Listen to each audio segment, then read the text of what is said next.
Et bonjour d'Abraham Nasser. Donc voilà, nous sommes aujourd'hui chez vous. Nous sommes aujourd'hui chez vous.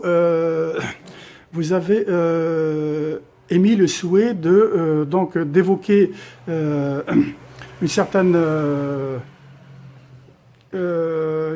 histoire particulière de votre parcours. Hein, qui vous tient vraiment à cœur, une histoire dont vous allez nous donner les détails. les détails. Voilà, on vous écoute. Voilà, Le développer. voilà. Donc voilà, présentez-vous déjà. Brahim Nasser, vous savez bien que c'est le Voilà. Marocain. J'avais une édition et Cléopâtre pour la production de musique du Maghreb, Algérie, Maroc et Tunisie. Puis les années 71, j'ai produit presque tous les artistes, la plupart marocains, tunisiens et algériens. Les Marocains parmi les Marocains, Nasriwan, Akadem Khiyat, Naïma Sameh, Halim Shahab, Doukali, Haza Hamdaouia, L'Azaz. Comment dirais-je, enfin, il y a tellement Mouhawdaba, Boutbol.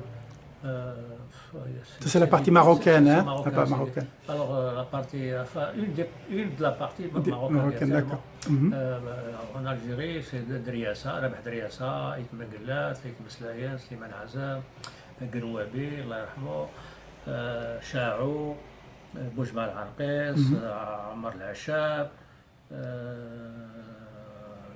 Et bien d'autres. Disons, à l'époque, quand je suis arrivé dans la musique, la plus grande clientèle qu'il y avait, c'était la clientèle algérienne. Et c'est pour ça que j'ai démarré avec beaucoup d'artistes algériens. Et j'avais des amis en même temps qui étaient producteurs algériens en Algérie. Et quand ils se déplaçaient ici en France pour acheter du matériel, ils me cédaient les bandes. Il me cédait les droits pour l'Europe. Alors moi je prends les droits pour l'Europe, moyennant une somme d'argent qui leur permettait d'acheter du matériel pour faire la duplication en Algérie. C'est-à-dire du matériel qui coûte à l'époque qui coûte très cher et qui n'existait pas en Algérie. Alors ils sont obligés de venir en France, de l'acheter en France. Moi j'ai acheté des bandes. Alors les Tunisiens, il y a Qasim Kafi, Soulaf, هادي حبوبة اسماعيل حطاب أصحاب الكلمة il y a tellement de chanteurs, beaucoup de chanteurs. De toute façon, je vous dis, ça c'est entre, c'est même pas, si vous voulez, 5% du nombre d'artistes que j'ai enregistrés entre l'Algérie, le Maroc et le Tunisie. Vous pouvez nous donner donc la date de départ hein, de votre La date de départ, c'est en 1971. Voilà, c'était en 1971. Création donc du label des éditions Cléopâtre. Voilà, j'étais dans l'imprimerie, je suis photograveur. Et à partir de là, j'ai commencé à faire de la musique. Alors j'ai travaillé pendant une année dans l'imprimerie. Enfin, une année, je faisais la nuit. Et le lendemain matin, je vais à Barbès pour ouvrir mon magasin pour vendre à l'époque les 45 tours.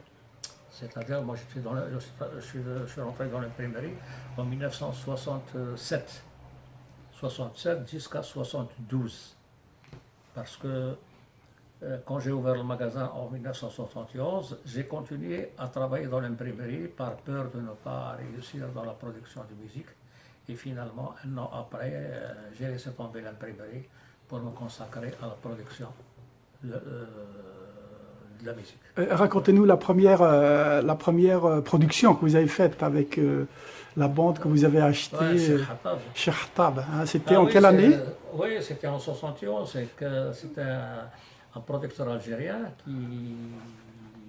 qui venait pour vendre des bandes ici en France. C'était à Atlas, c'est ça? À Atlas. Atlas, ok, oui. À Bouziane, il s'appelle Bouziane. D'accord. Alors il a ramené une bande, il me l'a confiée pour que je vends la bande à un producteur. Finalement, je n'ai pas trouvé d'acquéreur. J'ai gravé un 45 tours à l'époque. dans un studio et je l'ai fait écouter dans un magasin par un revendeur de musique. Finalement, les gens réclamaient le 45 tours, réclamaient ce titre. J'ai essayé chez un autre producteur, c'est le même cas. Les gens, dès qu'ils écoutent, qu'ils entendent la chanson, ils veulent acquérir le 45 tours. D'accord. Alors, Elle a eu un succès commercial en oui, quelque sorte. finalement j'étais obligé d'aller fabriquer moi-même le 45 tours, je l'ai fabriqué et j'ai commencé à livrer les magasins. Et à l'époque, je n'étais pas encore producteur. Absolument. Oui. J'ai déposé juste la marque, comme quoi Cléopâtre. J'ai déposé Cléopâtre, c'est normal, il faut avoir un label. J'ai déposé la marque et j'ai commencé à fabriquer les 45 tours et les vendre dans les magasins de détail. Et j'ai continué, en même temps, je travaillais dans l'imprimerie, j'ai continué à travailler dans l'imprimerie. Jusqu'en 72 où j'ai... Vous avez ouvert une boutique, c'était à Barbès. J'ai ouvert une boutique de vente de musique. Voilà. Et je suis resté un an à faire les deux, à travailler dans l'imprimerie la nuit et dans la journée j'ouvre le magasin. Et quand finalement, je ne pouvais plus continuer, j'étais obligé de laisser tomber l'imprimerie et me consacrer à la production de musique. Qui marchait très très bien à l'époque. Qui marchait très bien à l'époque. Voilà. Très bien à l'époque. C'est pour ça que... Et ça a pris de l'ampleur à partir des années, début des années 75, c'est ça, hein, avec Nasser Riwan, Aitmenglad, Ma'toub, Lounas, parce qu'on n'était pas plusieurs producteurs sur Barbès. On était 4 ou 5. Il y avait Suleiman, La Voix du Globe. Il y avait Suleiman, il y avait Casafon, il y avait Minibi, il y avait un certain Oasis. Celui qui voilà, Oasis, ouais, c'est ça. Ouais. Celui qui avait sorti là. En Algérie aussi, il y avait des producteurs. Puis à Barbès, on était 5. Mais c'était un marché. Ah oui, il y avait aussi Chandor. Chandor, oui. C'est un Fouatih Brahim. Lui aussi, c'est un très grand producteur. Oui. Et c'est à partir de là que j'ai commencé à travailler, à investir dans la production. Notamment avec Nasser Riwan. Hein, oui, Nasser Riwan. En 75, c'est ça? J'ai commencé à Nasser Riwan pour les faire venir en France. Pour les faire venir, j'avais proposé à l'époque à l'ambassade du Maroc de faire venir Nasser Riwan pour qu'il chante pour la fête du trône. Mais malheureusement, Nasser Riwan n'avait pas de passeport. À ce moment-là, j'avais demandé à un ami qui s'appelait Adar Mubarak, c'est un grand homme. Je lui ai demandé, je lui ai dit comme quoi que je pouvais faire venir Nasser Riwan pour chanter à l'occasion de la fête du trône, mais ils n'ont pas de passeport. Alors, il a arrangé l'affaire, il m'a fait une lettre que j'ai envoyée à Nasser Riwan et ils sont venus avec un passeport collectif. Passeport collectif, c'est-à-dire un passeport où il y a les 4 photos de Nasser Riwan et ils sont venus comme ça. Et c'est à partir de là, quand ils sont venus, ils ont chanté pour la fête du trône. À partir de là, ils sont partis à Casablanca et ils ont eu un passeport chacun.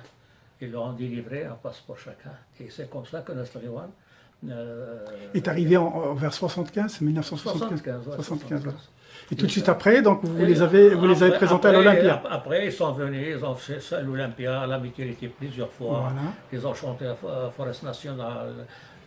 En Bruxelles, en Belgique. En Belgique. À l'Olympia, ils ont chanté avec. Ils ont passé avec Bzeza Baz, les deux. Les deux comiques marocains. D'accord. Ils étaient tous les deux dans le programme. Après, ils sont partis à Forest National en Belgique. Après, ils sont en Hollande, dans toute la France. Ils ont fait Paris. C'est comme ça qu'on a dit que voilà, ils ont été universalisés. Après, voilà, ils sont devenus universellement connus partout. Même leurs disques en Libye, en Tunisie, en Europe, partout. en Angleterre, ils ont chanté. Ils ont fait même des scènes publiques, notamment une scène du côté de Trocadéro, la surface de Trocadéro, à la 14 juillet, il me semblait, dans les années 76, 77. Ils ont fait, on les appelait les Rolling Stones marocains à l'époque. Voilà. Non, non, mais ils étaient connus mondialement après. Même, ils avaient un grand succès. Même comme il s'appelle, Paco Abdrahman. Abdrahman, il avait Jimi Hendrix, il venait chez lui à Essaouira, il restait 15 jours, un mois, pour apprendre certaines notes de Gnawa. Il venait chez Paco, Abdrahman, Allah yarhamou, il venait chez lui à la maison et il lui montrait comment il joue le banjo, la basse. Ouais. Ils ont été bien affectés en 76, donc avec le décès, il était relativement jeune, Boujmea, Allah yarhamou. À ce moment-là, Nas Lghiwan, ils étaient de 5, ils passaient à 4 après. Ils sont passés à 4, et c'est de là qu'ils sont venus chanter ici en France. Et j'ai enregistré tous les anciens titres de Nas Lghiwan ici, dans un très grand studio DK. 24 pistes, dans un studio, 24 pistes. On a fait les enregistrements et une fois qu'ils sont repartis au Maroc, moi j'ai renvoyé les bandes à un ami au Maroc qui a sorti ces titres.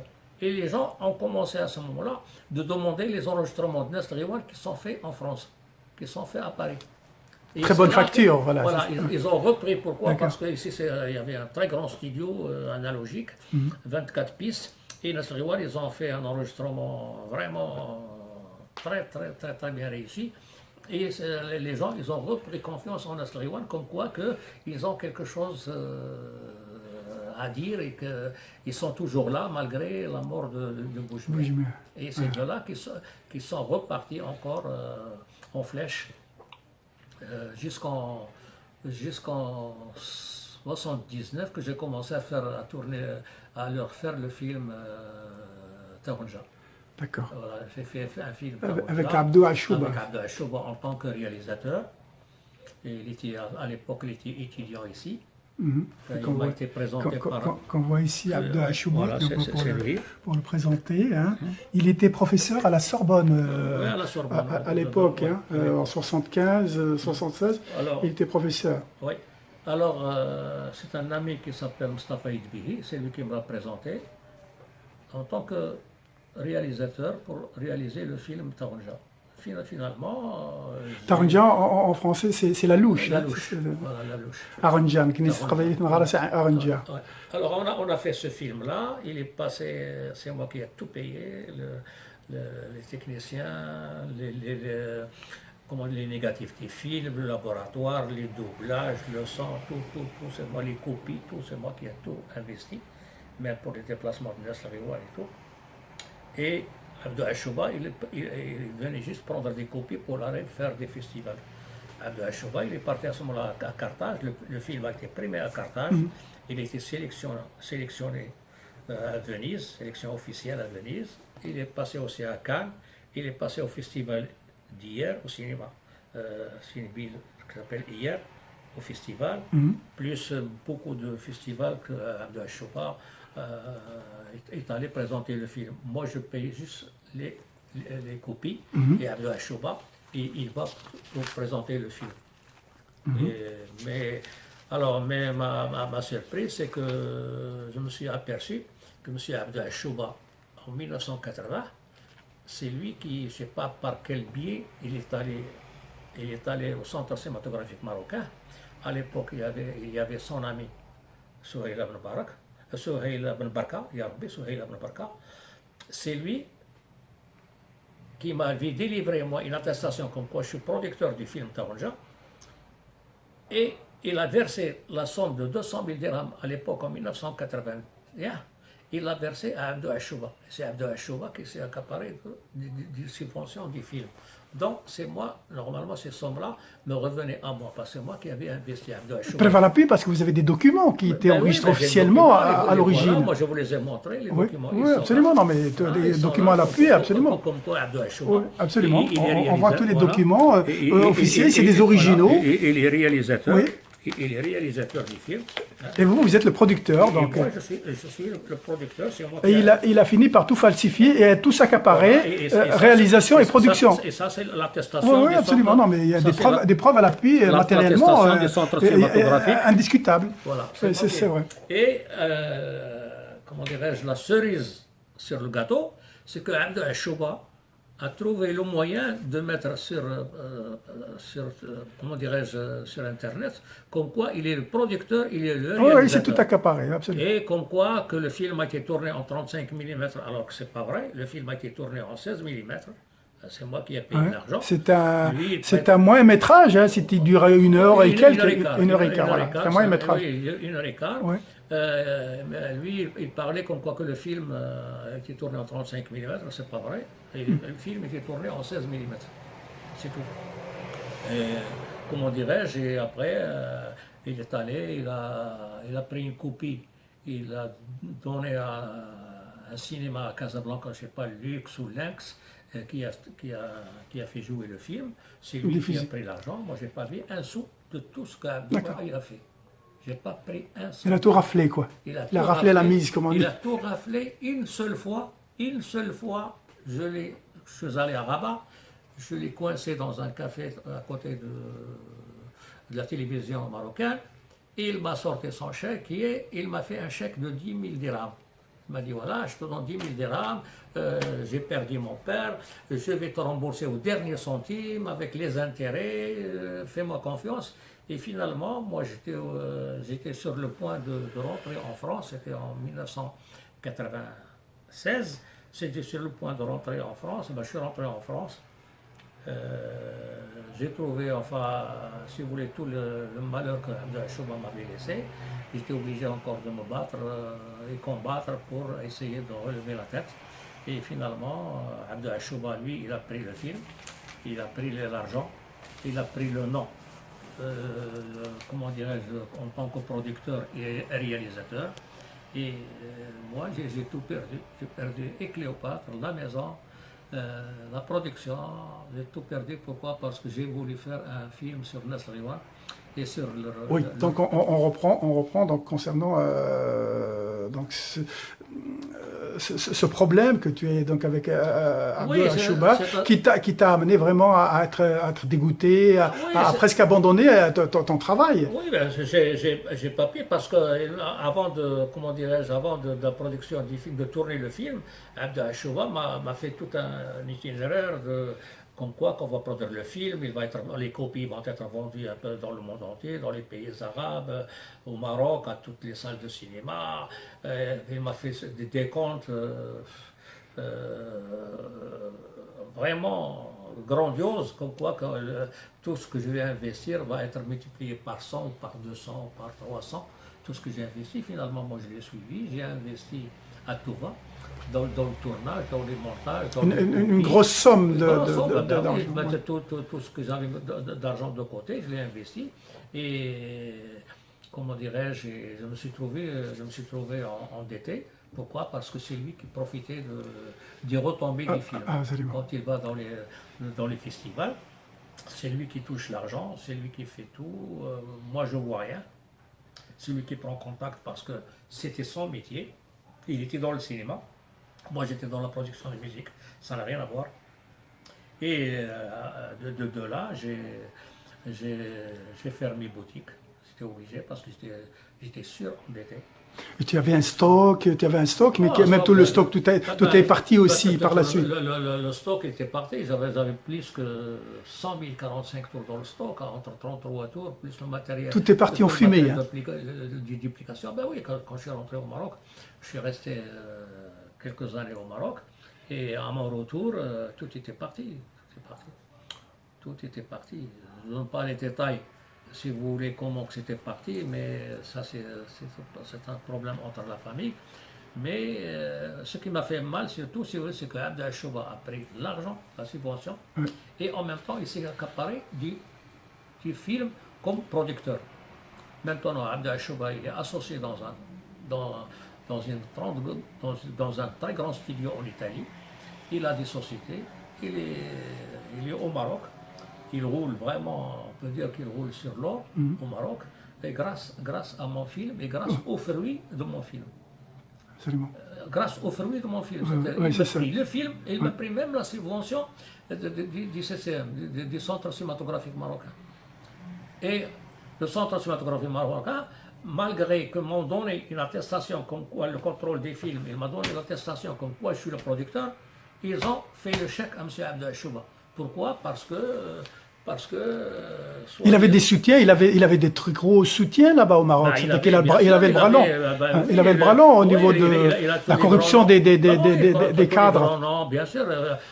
des hauts fonctionnaires. Il est allé, comment dire, il prétend connaître M. Azoulay, il prétend me connaître ministre tel, il a des photos avec. Dans cette revue-là, si vous voyez cette revue, vous allez voir Abdel Chouba, les gens qui fréquentent. Qu'est-ce que vous voulez que moi je me bats contre lui? Je ne peux pas. Mais simplement, il a freiné tout ce que j'avais envie de faire dans la musique ou dans la production. Mais maintenant, qu'est-ce qu'il y a comme producteur? Avant toutes les manifestations, comment dirais-je, les fêtes et tout ça, je faisais venir les chanteurs, les groupes et tout ça pour faire des soirées marocaines et tout ça. Mais maintenant, il n'y a plus personne. Personne ne fait aucune soirée marocaine. Non, il n'y a plus personne. Pourquoi? Parce que les gens ne veulent plus investir dans la musique. Et avant, on n'avait pas ni ministre de la Culture, ni subvention, ni rien. On ne payait même pas une affiche. Tout était payé de notre poche. Il n'y avait rien. Pour la culture marocaine à l'époque, on investit par notre propre moyen.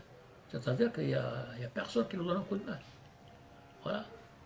Mais je ne regrette pas.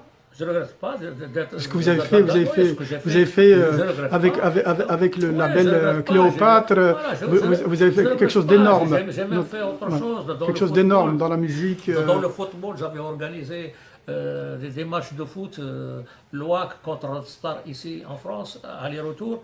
Et il y avait Copa, Fontaine, il y avait Belmahjoub, il y avait Aqasbi, il y avait Ben Barak, Ben Barak, il y avait Battash, il y avait. Oui, les grandes stars sportives de l'époque. Les anciens du foot, les anciens marocains et français, avec l'équipe de Red Star et l'équipe du Maroc. Et ils ont fait l'aller-retour et c'est moi qui ai payé tout, les billets d'avion, le défraiement, le logement, c'est moi qui ai tout payé, tous les frais. Il n'y a pas un seul qui dit qu'il n'a pas eu n'a pas profité de la générosité de Brahim Nasser. Voilà, exactement. J'ai fait ça pourquoi j'ai envie de faire quelque chose pour le Maroc et pour les Marocains. Et pour le Maghreb en général. Pour le Maghreb en général, parce absolument. que pour le Maghreb, j'ai fait beaucoup avec Riassa, j'ai fait Alors, l'épisode d'Aït Menghilat et de Ma'touba vers Marbi, c'était énorme. Mazouni, j'en ai fait des tas de trucs. Si vous comptez maintenant ma production n'est pas limitée uniquement à tel ou tel ou tel. Vous pouvez nous donner un petit aperçu comme ça de votre parcours avec Aït Menghilat au début? Comment ça s'est passé? Aït Menghilat, c'est un grand homme avant. C'est un grand homme, c'est un poète, c'est un artiste que je respecte beaucoup. Et c'est lui qui est venu vous voir la première fois, hein, c'était en 75. Non, moi j'avais acheté des bandes qui étaient enregistrées en Algérie. Et une fois qu'il a appris que j'ai acheté ces bandes-là, d'Algérie, il est venu, il m'a demandé pourquoi que je ne lui enregistre pas directement, sans passer par d'autres personnes. D'accord. Et c'est là que je lui ai enregistré à Chogar, Yago notamment. Le Hlak, Atine Gaben, je les ai enregistrés avant, quand il y avait les 45 tours.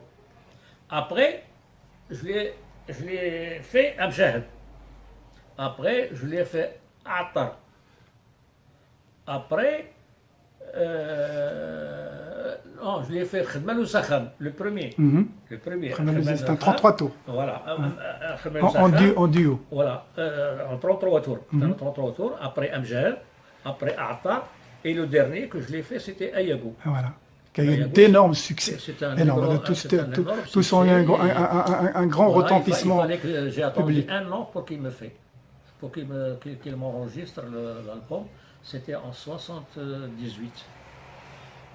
Je lui ai payé l'album en 77. Je lui ai payé 100 000 francs à l'époque, d'avance.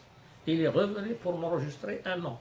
Après, il est venu pour m'enregistrer. Tellement il y avait un contrat de confiance morale avec Contrat de vous. confiance avec Mengelef, je peux vous dire que Ait Mengelef, c'est un artiste de parole et qui m'a jamais signé ni reconnaissance de dette, ni contrat pour un titre. Ça a toujours été quelque chose, si vous voulez, de confiance. Verbal, voilà, absolument. Confiance verbale. Confiance mutuelle, Et ouais. il enregistre, il prend son argent, il s'en va. Et moi, je ne lui exige pas. Il a besoin d'argent, je lui avance l'argent, je ne lui fais pas signer un papier comme quoi une reconnaissance de dette. C'est un homme de confiance et c'est un grand homme, comme je vous dis, et c'est un poète que je respecte beaucoup d'ailleurs. Et on est toujours en bon terme. Et là, l'apothéose, c'était l'Olympia en Ah, 76. l'Olympia, il y 1976. avait des affiches dans le métro. C'est la première fois qu'on fait des affiches dans le métro, dans les couloirs du métro, dans les bus et tout. L'affiche d'Ait Mengelef. Je peux vous dire que ce dimanche-là, on a travaillé guichet fermé. Donc, d'Abraham, on va reprendre donc cet épisode de l'Olympia de Matoub, Allah yarhamou. Matoub, c'est facile. Matoub, quand il a vu que j'ai fait l'Olympia Mengelef, oui. Il était intéressé. Voilà, il était intéressé, malgré que moi je ne l'ai pas produit, je ne l'ai jamais produit. Et il m'a demandé pourquoi que je ne le fais pas à l'Olympia. Mais comme on était amis, j'avais du respect pour lui. Il m'a demandé, je lui ai dit, je vais me renseigner, je vais voir avec le directeur, le patron de l'Olympia, Bruno Catrice à l'époque, avant sa mort. Quand j'ai parlé à Bruno, il m'a dit pas de problème, il m'a dit donne-moi une date, il n'y a pas de problème. J'ai appelé Matoub, on s'est mis d'accord sur une date, et à ce moment-là, j'ai donné la date à Bruno Catrice pour me réserver la salle. Et on a fait une soirée qui était, il était magnifique, il y avait du monde, Matoub il était content, avec Malika Domran, et voilà. Et ça n'a pas été filmé, hein, malheureusement, ça n'a pas été filmé, on n'a pas eu de, comme Ait Mengelef par exemple. Non, j'étais pas son producteur, je ne l'ai jamais produit. Et moi, franchement, quand je fais un spectacle pour des artistes dont je ne suis pas producteur, je n'ai pas profité ni du son, ni de l'image. Parce que ce ne sont pas mes artistes et je n'ai aucun droit de... Oui, donc d'Abraham, on est resté sur Matoub et Malika Domran, ouais.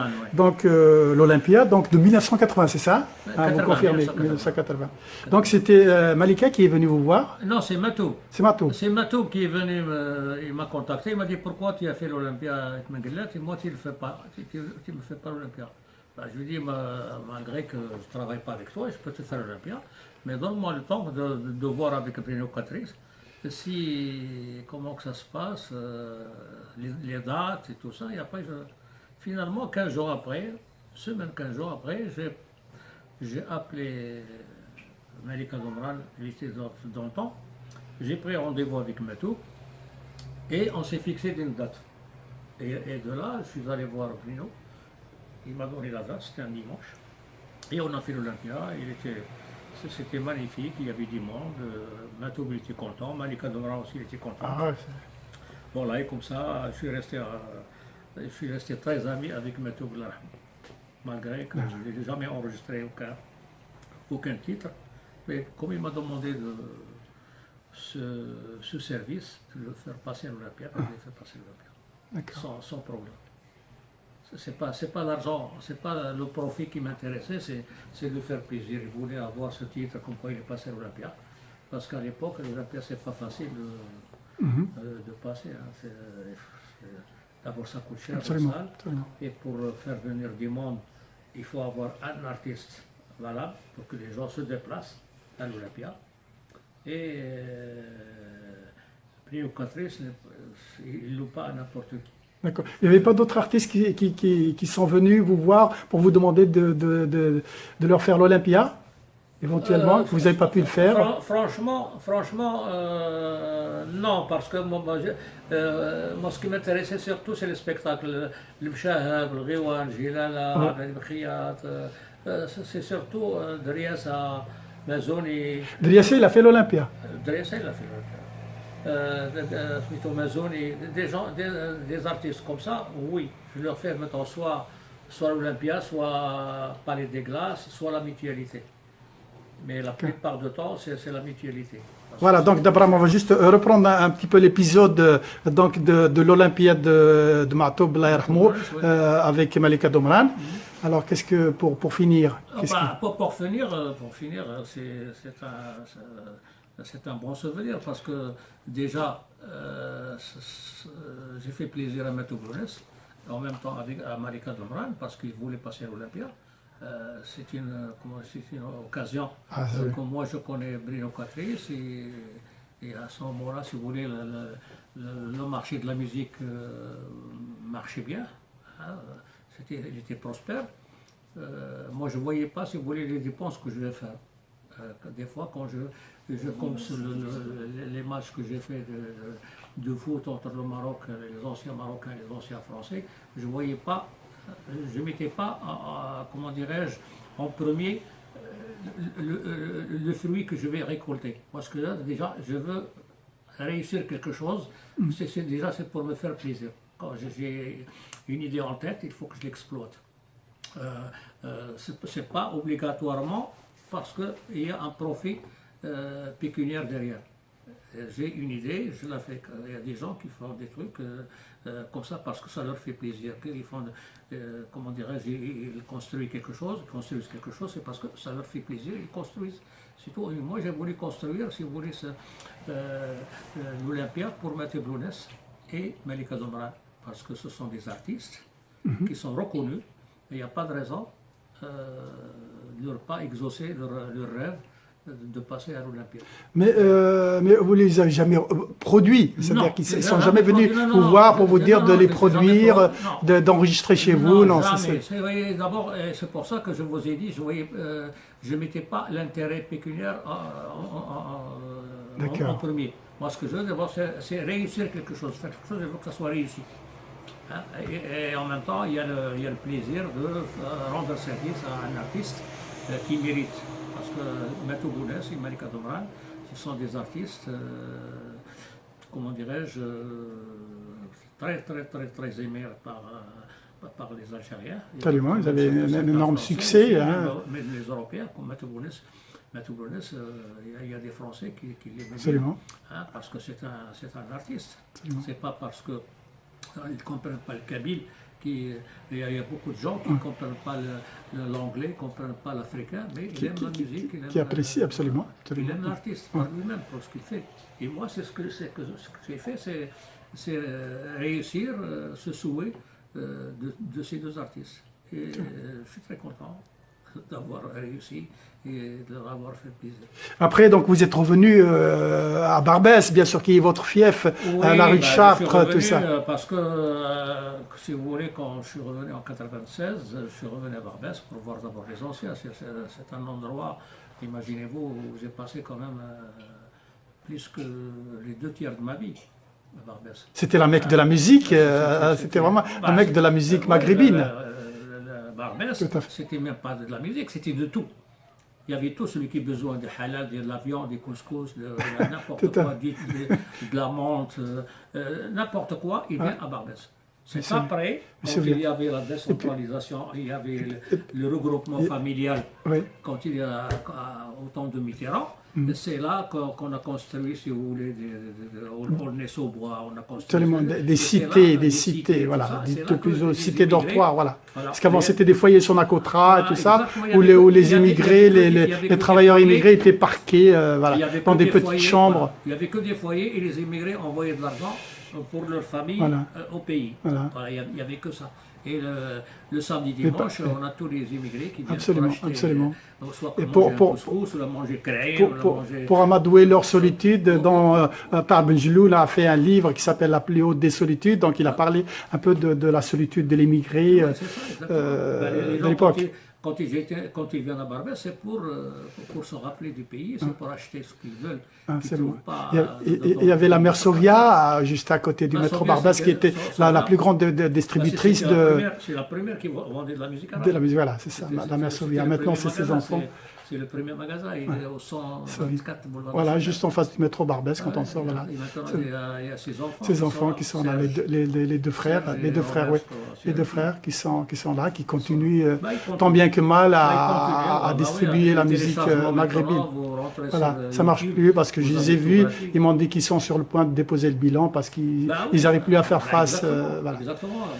Commercialement, ça marche plus. C'est triste parce que c'est pareil, parce que eux, si vous voulez, c'est un trésor qu'ils ont. Ils ont tous les anciens. Absolument. Absolument. Ils ont le catalogue, notamment le catalogue de Club du disque arabe d'Archilef. C'était énorme. C'était très beau. Oui, même Sonokero, ils ont tout. Ils ont pratiquement tout. Tout ce que vous voulez, vous le trouvez chez eux. Si vous ne trouverez pas chez eux.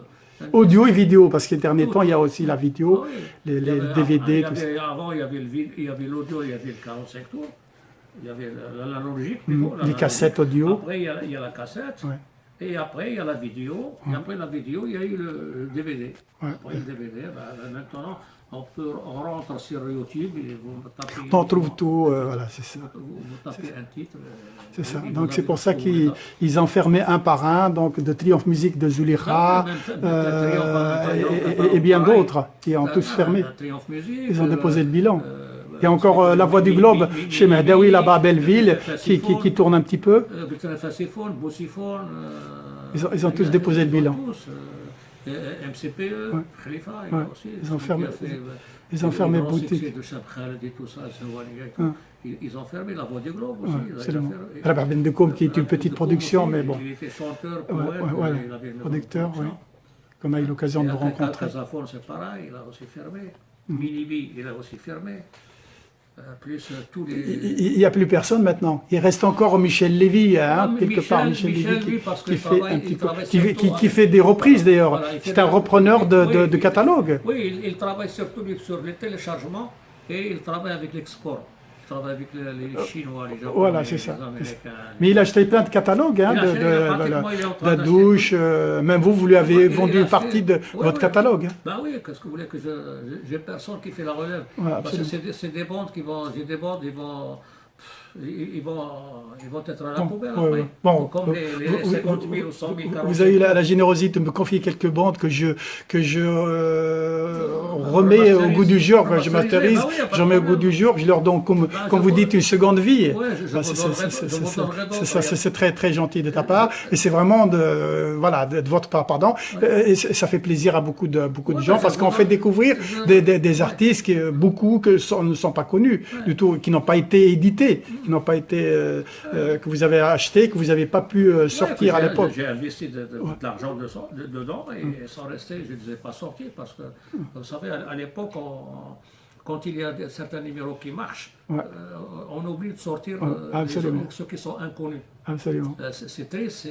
Mais des fois, vous investissez là-dedans, déjà le studio, les musiciens et tout, et après vous sortez le chanteur, lui, il ne fait pas d'efforts, il ne fait pas de spectacles, il ne passe pas à la télé. Et maintenant, admettons chez nous, admettons au Maroc, maintenant on passe les chanteurs à la télé. On passe partout, on les passe, on les invite, on les paye. Mais avant, il fallait payer pour passer à la télé. Il fallait graisser pour passer à la télé. Maintenant, les artistes, ils touchent de gros cachets. Avant, ce n'était pas le cas. Avant, il fallait leur donner la bande et leur donner une enveloppe pour qu'ils vous passent un chanteur. Et c'est malheureux à dire, mais c'est la vérité. C'est la vérité.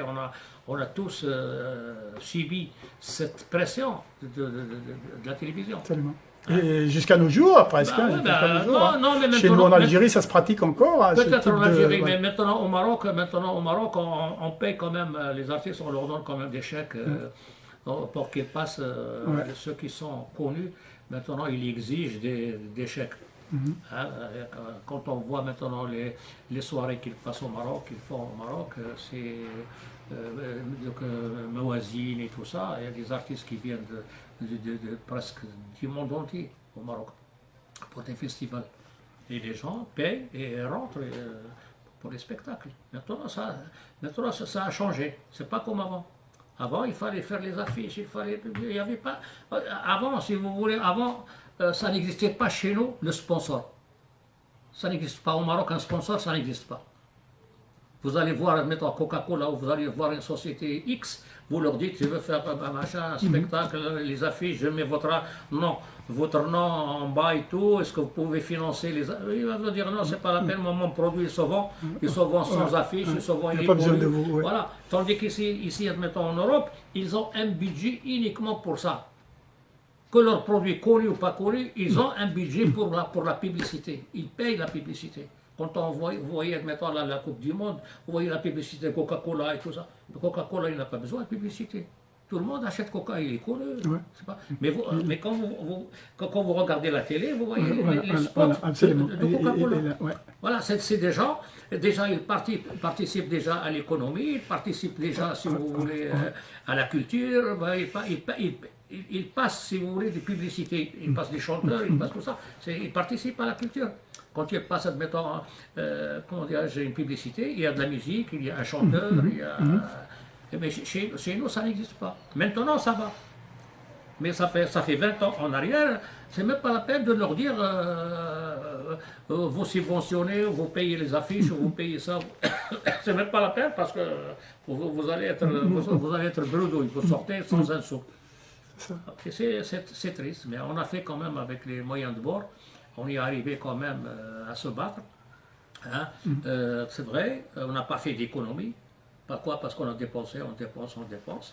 On fait comme, si vous voulez, le cultivateur qui sème le grain.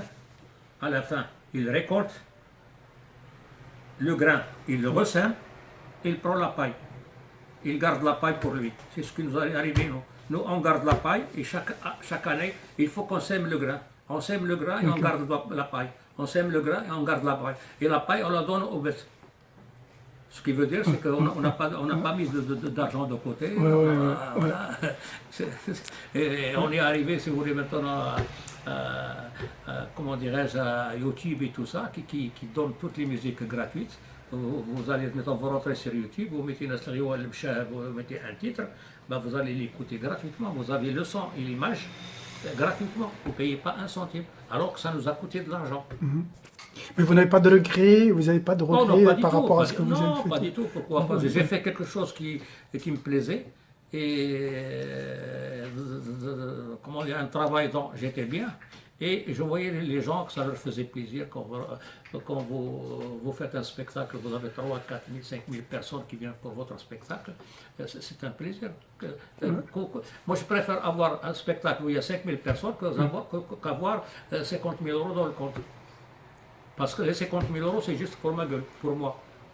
Tandis que quand tu fais un spectacle, il y a du monde qui vient, ça fait plaisir de voir que tu as fait quelque chose dont tu as réussi à réunir des gens. Et c'est ce que j'ai fait, moi, pendant les fêtes du mouton, pendant les fêtes, les Eid et tout ça, je faisais des spectacles pour que les gens viennent. Et chaque fois que certains clients qui viennent chez moi au magasin pour acheter des cassettes, ils me demandent est-ce qu'il y a un spectacle? Est-ce qu'il va y avoir pendant les fêtes? Qu'est-ce que tu vas faire venir? Est-ce que tu vas faire venir? Alors toujours, ils me posent la question, les prochains spectacles. Ouais. Et comme je travaillais avec des artistes comme les Nasser Fouya, comme Naïma Samir, comme Nasser Riwan, comme Gilal Al-Shahabi, tout ça, oui, même les Algériens, Mazouni, tout ça, ces gens-là, ils sont demandés par le public, par mes clients. Alors qu'est-ce que je fais? Je les fais venir. Je leur paye l'avion, je paye tout, je paye la salle, je paye tout, et je fais le spectacle. Ça rentre, ça laisse de l'argent, ça laisse pas de l'argent, je m'en fous parce que je vends le produit. Je vends les cassettes, je vends les 45 tours, je tombe toujours sur mes pieds. Le seul moment où je suis tombé sur mes pieds, c'est quand j'ai fait le film Taranja. Oui, mais ça, c'est tout était parti.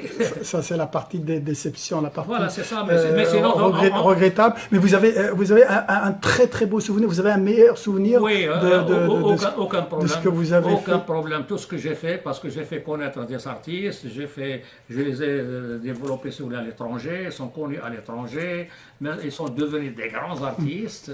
Quel est votre meilleur souvenir de Cléopâtre?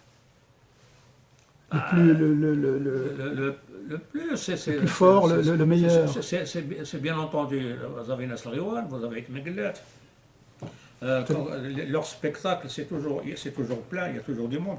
Et ça fait plaisir d'être connu comme producteur de Nasr Iwan. Nasr Iwan, c'est le Maroc. Il y a une époque, pour dire que tu es producteur de Nasr Iwan, c'est comme si vous dites vous êtes le producteur de Johnny Hallyday ou je sais pas, d'Elvis Presley ou de Nasr Iwan, c'était quelque chose. On a à peu près l'équivalent aussi de Nasr Iwan, peut-être à un autre degré, c'est les Abranis, le groupe Les Abranis, vous les avez produits, mais vous ne les avez pas mis en spectacle, vous les avez pas présentés en spectacle. Non, parce qu'eux, ils étaient, comment dirais-je, ils avaient une autre vie, ils avaient une vie un peu spéciale. Pratiquement, ils ne sont jamais ensemble, pratiquement. Parce qu'ils avaient leur travail, ils ne comptaient pas uniquement sur la chanson. D'accord, oui, c'est ça. C'était pas un groupe homogène. Pour eux, la chanson, ce n'est pas leur gagne-pain. D'accord. Ils avaient autre chose à faire et pour eux, les spectacles, c'était. Ils ont fait des scopitones, bien sûr, à l'époque, des très beaux scopitones avec les Claudettes de Claude François notamment. C'est pareil. Villette, bien sûr, il a fait. Comme je vous ai dit, c'est qu'il n'y a pas de suite dans le travail. Ouais. Il faut un travail maintenant qu'ils commencent à être. Ils retournent à leur travail d'origine. Chacun va à son boulot. Et comme les Abranis, je peux vous dire que les Abranis, ils étaient en avance par rapport à leur temps. Absolument, c'est certain. Ils étaient en avance par rapport à leur temps. Parce que ce qu'ils ont fait à l'époque, c'est ce qu'on entend maintenant à la télé, ce qu'on entend à la radio, c'est cette musique-là qu'on entend maintenant. Mais eux, ils l'ont fait, ça fait 30 ans, 30, 40 ans qu'ils ont fait ça. C'est ça, le problème, si vous voulez, c'est la reconnaissance. Il n'y a pas de reconnaissance. Chez nous, il n'y a pas de reconnaissance. Dès que tu tournes. Il y a beaucoup d'artistes qui ont été déçus à la fin de l'époque parce qu'ils n'ont pas été reconnus à leur juste valeur. Il y en a qui sont arrêtés complètement. Pourquoi? Parce que même les auditeurs ne les suivent pas. C'est pas comme ici. Ici, admettons, vous avez bien vu, admettons, quand Johnny il est mort, les gens qui avaient 65 ans, 70 ans, 75 ans, ils sont venus à son enterrement. Ils l'ont suivi. Ceux qui l'ont connu à 20 ans, 22 ans, 23 ans, ils l'ont suivi. Chez nous, non. Chez nous, quand ils étaient jeunes, vous étiez là, ils vous écoutaient, ils dansaient sur votre musique et tout ça, mais une fois qu'ils ont grandi... Ils tombent dans l'oubli après. C'est tout. Les gens, ils ont mis leur gondora, ils ont mis la barbe, c'est fini. Le foyer, c'est tout. Ils ne s'occupent plus ni de musique, ni de... Voilà, c'est ça le problème. Le problème, il est là. Le problème, c'est qu'il n'y a pas de reconnaissance. Maintenant, si on parle maintenant de Nasr Iwan, normalement les gens qui ont maintenant 65 ans, 70 ans, ils doivent aimer Nasr Iwan. Ils cherchent Nasr Iwan. Pourquoi? Parce que c'est eux qui les ont bercés dans les années 70. Dans les années 75, 80 et tout ça, ils vivaient avec Nasr Iwan. Ils murmuraient les chansons de Nasr Iwan. Alors que maintenant, ils les ont complètement oubliés. Peut-être même quand il les écoute, il dit change-moi ça, enlève-moi ces chansons-là. Alors que il vivait avec titres, avec leurs titres. Ça, il n'y a pas de reconnaissance. Vrai. La dernière fois, on parlait de ça avec notre ami Monsfourad. Vous vous rappelez, donc il vient de sortir une reprise de la cassette qu'il a fait chez vous, une chez Boussiphone. Donc on les a remasterisés, donc on a sorti un CD dernièrement. Donc il parlait justement de cette reconnaissance. Il a dit, il a arrêté lui par désespoir de cause. Il était obligé d'arrêter la chanson parce qu'il a dit, on passait plus d'ailleurs devant les grands. Il m'a dit, comment voulez-vous que Monsfourad passe devant Matoub, devant Aitmegla, devant Idir? Il m'a dit, ils nous ont minimisé. C'est-à-dire qu'ils se sentaient vraiment pas à la hauteur. Voilà. Donc ils ont raccroché par désespoir. Par désespoir de cause, ils ont quitté la scène de la musique. C'est une erreur. Par la force des choses. C'est une erreur. Parce que même maintenant, comme dans la musique et tout ça, normalement on écoute un peu de chaque. On ne va pas manger tous les jours le méchoui. On prend mon jour. Oui, c'est ce que je pense. C'est pour ça que moi, je leur donne une seconde chance. Enfin, en quelque sorte, j'essaie de les sortir un peu de l'oubli, tous ces artistes qui étaient déçus. J'essaie de les ramener un peu sur la scène publique actuelle. Ils ont fait des choses. Ils ont marqué leur temps. Absolument. Il n'y a pas de raison qu'ils soient tombés dans l'oubli. Voilà. Vous avez les sentis et vous avez 2 ou 3 mots qui disent pour rien dire. Ouais. Vraiment pour rien dire. Vous n'êtes pas pour rien dire. C'est des mots qui vont avec la musique. Les gens maintenant, si vous voulez, ils écoutent la musique avec leurs pieds. Ouais. C'est pour danser. Absolument. Avant, il y a très peu de musique de qualité de nos jours. Voilà, exemple, quand j'ai fait l'Olympia, maintenant avec Ait Megillat, une mouche, si elle passait, on l'entend. Tellement qu'il y avait un silence, vous ne pouvez pas vous imaginer. Une mouche, quand il passe, vous l'entendez. Tellement que les gens, ils écoutaient la poésie. Maintenant, les gens, ils vont au spectacle pour danser. Absolument. C'est pas pour écouter la pour l'ambiance, pour écouter la musique et tout ça. Il n'y a plus cette musique-là, il n'y a plus ces spectacles-là. C'est fini ces spectacles. Maintenant, c'est les chansonnettes, les synthétiseurs, c'est tout. Les gens dansent. Oui, c'est triste, mais c'est comme ça. Il faut se mettre à la réalité. C'est comme ça.